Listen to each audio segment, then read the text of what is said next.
A primeira ferida de Ana foram tentativas frustradas. Sabe quando você tentou e não deu certo? Isso se torna uma ferida no seu coração. E se torna uma forma de o seu coração se tornar cauterizado em uma determinada área. Vou dar um exemplo. Pessoas que durante o namoro foram traídas, foram abandonadas, foram humilhadas e hoje ela se fechou para relacionamentos. Ela fala assim, eu não quero saber de homem, eu não quero saber de mulher nunca mais na minha vida. Então, as tentativas frustradas se tornam uma ferida dentro do nosso coração. A Bíblia não diz quantas vezes Ana acreditou que teria chegado aquele momento, mas uma coisa é certa, certamente ela acreditou várias vezes. Por quê? Porque esse era um sonho que estava encravado no coração dela. A outra ferida no coração de Ana era o preconceito. Como eu disse, né? Ela não sofria a zombaria somente de Penina, mas de todos que olhavam para ela e notavam que ela não tinha filhos, que ela não dava filhos ao seu esposo. É aquelas pessoas que às vezes olham para a gente e pensam, ou às vezes até dizem o seguinte, puxa, você trabalha há tanto tempo e até hoje você não tem uma casa própria? Até hoje você não conseguiu comprar a sua casa? É quando as pessoas olham para você e dizem assim, nossa, mas você está solteiro até hoje? Você está solteira até hoje? Poxa, mas você tinha um namoro de tantos anos e acabou? Então, de certa maneira, de certa forma, as pessoas destilam um veneno em forma de preconceito para alguma coisa, para alguma área da nossa vida. Nossa, mas seu irmão já fez 2 faculdades e você não conseguiu concluir o 2º grau ainda? Sabe, irmãos, essas coisas, Ana sofreu isso na pele.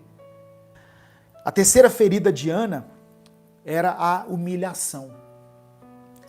Ela se sentia humilhada pelas pessoas e pela sua rival, né, a segunda esposa do seu marido, que era Penina, que debochava dela e, talvez de forma inconsciente, como eu disse aqui, Ana se sentisse humilhada pelo próprio esposo, por causa do sacrifício a mais que ele dava a ela. Não havia uma intenção de humilhar Ana, mas a sua própria condição de esterilidade, talvez diante daquela atitude de Eucana, fazia com que ela se sentisse humilhada e gerava uma ferida dentro do seu coração. Amém? Então, eu quero que você aprenda aqui junto comigo, né, para que nós possamos valorizar aquilo que nós temos. E que para nós não fiquemos condicionados a um padrão do mundo. Romanos capítulo 12, deixa eu abrir aqui, eu quero ler junto com você. Romanos capítulo 12, versículos 1 e 2, diz assim, olha, portanto, irmãos, rogo-lhes pelas misericórdias de Deus que se ofereçam em sacrifício vivo, santo e agradável a Deus. Esse é o culto racional de vocês. Não se amoldem ao padrão deste mundo, mas transformem-se pela renovação da sua mente, para que sejam capazes de experimentar e comprovar a boa, agradável e perfeita vontade de Deus. Não se amolde, não assuma o formato deste mundo, mas seja transformado na sua mente. Talvez você cresceu com um conceito do que é certo que você trouxe do mundo. E aí você se cobra porque você não é igual ao padrão que o mundo está exigindo. Mas se você estiver no padrão que Deus estabeleceu para a sua vida, tudo bem. Olha, não é o casamento que vai te trazer felicidade. Não é o filho que vai te trazer felicidade. Não é a conta bancária lotada de dinheiro que vai te trazer felicidade. Não é a casa própria que vai te trazer felicidade. Ah, pastor, então eu não preciso buscar nada disso? Sim, busque. Mas busque isso de forma secundária. A primeira coisa que você precisa buscar na sua vida é a presença de Deus. É Deus. Olha como que a história de Ana mudou, irmãos. A partir do momento que ela fez uma oração a Deus da seguinte maneira: Senhor, se o Senhor me der um filho, eu consagro ele ao Senhor. Todos os dias. Ele vai te servir. A partir do momento que ele vier ao mundo, ele vai te servir. Olha só. O sonho de Ana deixou de ser um sonho individual. Deixou de querer atender um anseio particular dela, mas passou a ser algo que fazia parte de um propósito divino. Quando ela fez essa oração, Deus disse: opa, eu preciso de alguém para ser mãe do profeta Samuel. E essa oração de Ana vem de encontro àquilo que eu pretendo estabelecer neste mundo, e a vida dela será usada.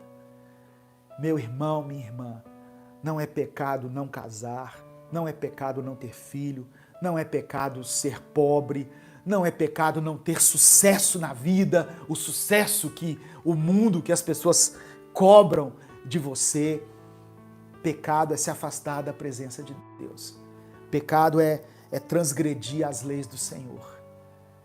Busque o reino de Deus em primeiro lugar, e as outras coisas vão ser acrescentadas na sua vida de uma forma natural, de uma forma espontânea.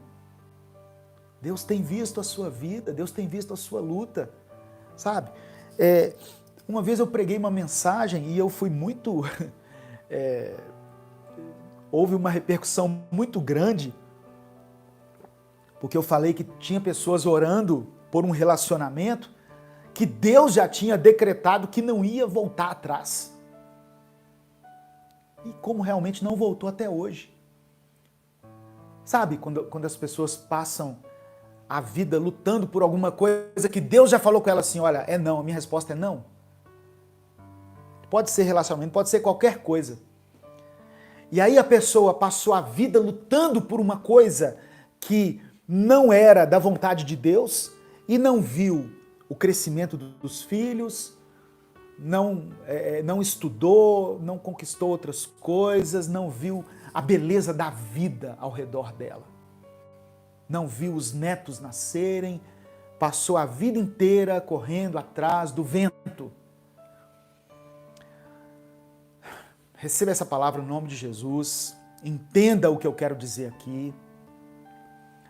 Se você tem o sonho de ser mãe, glória a Deus, tem pessoas testemunhando aqui, olha que os médicos diziam que eu não podia, a Priscila Santos está falando, os médicos diziam que eu não podia engravidar, hoje eu tenho um bebê de 1 ano, graças a Deus, e ela falou para o médico, a última palavra é de Deus, amém, glória a Deus pela sua vida, pelo seu bebê, irmã Priscila. O que eu estou dizendo aqui é que nós não podemos condicionar a nossa vida, as nossas conquistas. Se eu for um conquistador, glória a Deus. Se eu for uma pessoa que não vou conquistar muitas coisas nessa vida, glória a Deus também. O importante é eu estar ao lado do Senhor, o importante é eu ter Jesus, é eu ter o Espírito Santo comigo. Amém, irmãos? Em nome de Jesus. Então, deixe de ser uma pessoa amargurada, ansiosa, inconformada. Ore a Deus, clame a Deus, busque ao Senhor, mas sempre ao final da oração, faça igual Jesus ensinou, diga assim, seja feita a tua vontade. Seja feita a tua vontade, Senhor. Como é difícil, às vezes, a gente dizer isso numa oração, não é? Quantas pessoas orando por alguém enfermo na família, querendo a cura. É claro, todos nós queremos vida, queremos a cura, a restauração. Só que aí a gente precisa falar com Deus, seja feita a tua vontade.